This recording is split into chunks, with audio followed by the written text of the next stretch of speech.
Hello dear student, myself Ravindra Dwivedi. I am the mentor of toppers for JEE and as well as NEET.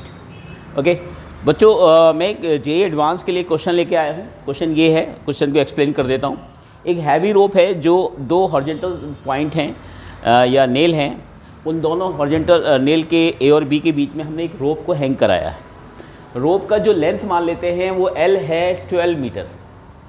Okay, heavy रोप है, तो जब हम इसको ए और B के बीच में इसको नेल पर हम इसको लटकाएंगे तो अपने वजन के कारण ये थोड़ा सा बेंड हो जाएगी, नीचे की तरफ ऐसे हो जाएगी। क्वेश्चन ये है कि ये एंड पर ए एंड बी एंड पर 37 डिग्री एंगल सब्टेंड कर रहा है। तो ये बताने कि एट द लोएस्ट पॉइंट मान लेते हैं कोई सी पॉइंट है, तो यहाँ पर रेडियस ऑफ कर्वेचर की वैल्यू बताने की क्या होगी। तो यहाँ पर चूँकि हमें फोर्स इक्वेशन पता नहीं है, ट्रेजेक्ट्री इक्वेशन पता नहीं है, तो यहाँ पे हम इसको फोर्स मेथड से करके दिखाएंगे कि रेडियस ऑफ कर्वेचर कैसे निकालेंगे। ये बैंड क्यों हो रखा है, ऑब्वियसली अपने वेट के कारण बैंड हो रखा है। तो लोएस्ट पॉइंट पर हम देखेंगे कि इस पर जो फोर्स लग रहे हैं वो वेट को कैसे बैलेंस करेंगे, वहाँ से हम कुछ रेडियस ऑफ कर्वेचर का कॉन्सेप्ट यूज़ करेंगे। ठीक है, तो चलिए देखते हैं। हमने इस रोप को हाफ कंसीडर करते हैं, इस रोप को हम हाफ कंसीडर करते हैं और हम ये देखते हैं कि इसके लोएस्ट पॉइंट पर जो फोर्स है वो क्या है। यहाँ पर जो फोर्स होगा ऑब्वियसली यहाँ पे सपोर्ट है, तो सपोर्ट पे एक हिंज पर एक फोर्स लगेगा ऊपर की डायरेक्शन। फोर्स को मान लेते हैं F0 या F1 मान लेते हैं, कुछ भी मान लेते हैं। और यहाँ पे जो फोर्स होगा, हमने हाफ रोप को कंसीडर किया, हमने इसको 20 से हमने इसको डिवाइड कर दिया है। ठीक है, और यूनिफॉर्म मटेरियल की रॉड है, स्ट्रिंग है ये। तो यहाँ पर जो फोर्स लगेगा वो टेंजेंशियली लगेगा, वो F लगेगा। तो अब आप देखोगे कि इस एंड पर ये जो एंगल बन रहा है वो 37 डिग्री एंगल बन रहा है, तो ये एंगल 37 डिग्री होगा। तो इस F0 का ये जो कंपोनेंट होगा ये हो जाएगा आपका F0 cos 37, चेक कीजिए। और F0 का ये जो कंपोनेंट होगा दिस इज F0 sin 37। तो दो हमारे इसके कंपोनेंट हो गए F0 के। अब आप देखिए यहाँ पर इसका जो वेट आएगा, हाफ पार्ट कंसीडर किया तो इसका यूनिफॉर्म मटेरियल है, तो यूनिफॉर्म मटेरियल की लैम्डा जो मान लेते हैं, मास डेंसिटी मान लेते हैं, लीनियर मास डेंसिटी लैम्डा मान लेते हैं, और लेंथ हाफ हो जाएगी। तो इसका जो वेट आएगा वो लैम्डा L/2G आएगा। और आप देखोगे जो ये वाला जो फोर्स है वो इसको बैलेंस करेगा, और ये जो हाफ वेट है, हाफ उसका जो वेट होगा वो इसको बैलेंस करेगा। अदर हाफ में भी इसी तरह से होगा। तो हम यहाँ पे इक्वेशन लिख देते हैं। यहाँ पर हो जाएगा F इजिकल टू हो जाएगा आपका F0 cos 37, ओके।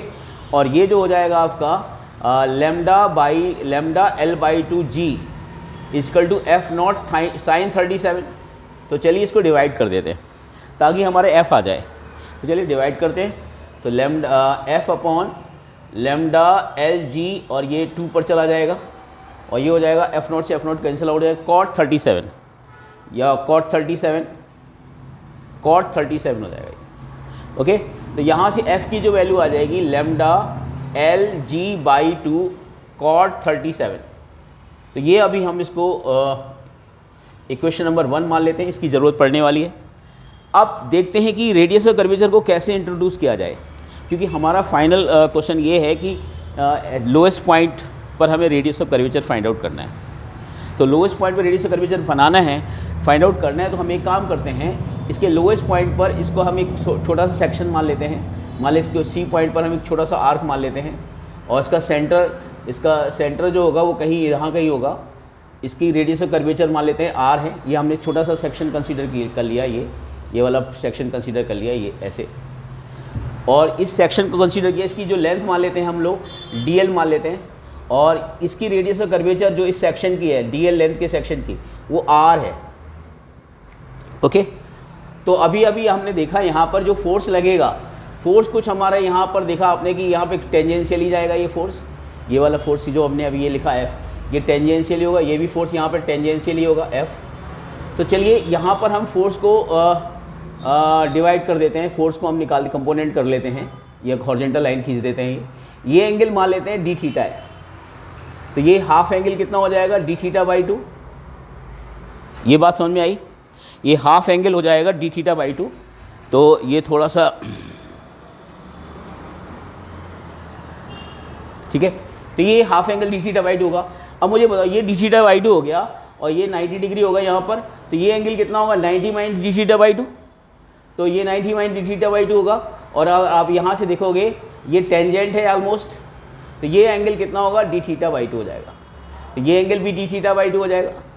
अब एफ का ये कंपोनेंट इधर की तरफ क्या आएगा F cos D theta by 2, इधर की तरफ क्या आएगा F sine d theta by 2। इसी तरह से इसका भी कंपोनेंट इधर की तरफ जाएगा F sine d theta by 2, और इधर की तरफ जाएगा F cos D theta by 2। ये वाला कंपोनेंट इस वाले कंपोनेंट को कैंसिल कर देगा अपोजिट डायरेक्शन में। जो नेट ऊपर की डायरेक्शन में जो आएगा फोर्स वो कितना आएगा, आप देखो उस डायग्राम में देखो, तो ये आएगा twice f sine d theta by 2। Check कीजिए, तो ये जो नेट फोर्स ऊपर की डायरेक्शन में आया ये वेट को बैलेंस करेगा। और लीनियर मास डेंसिटी मैंने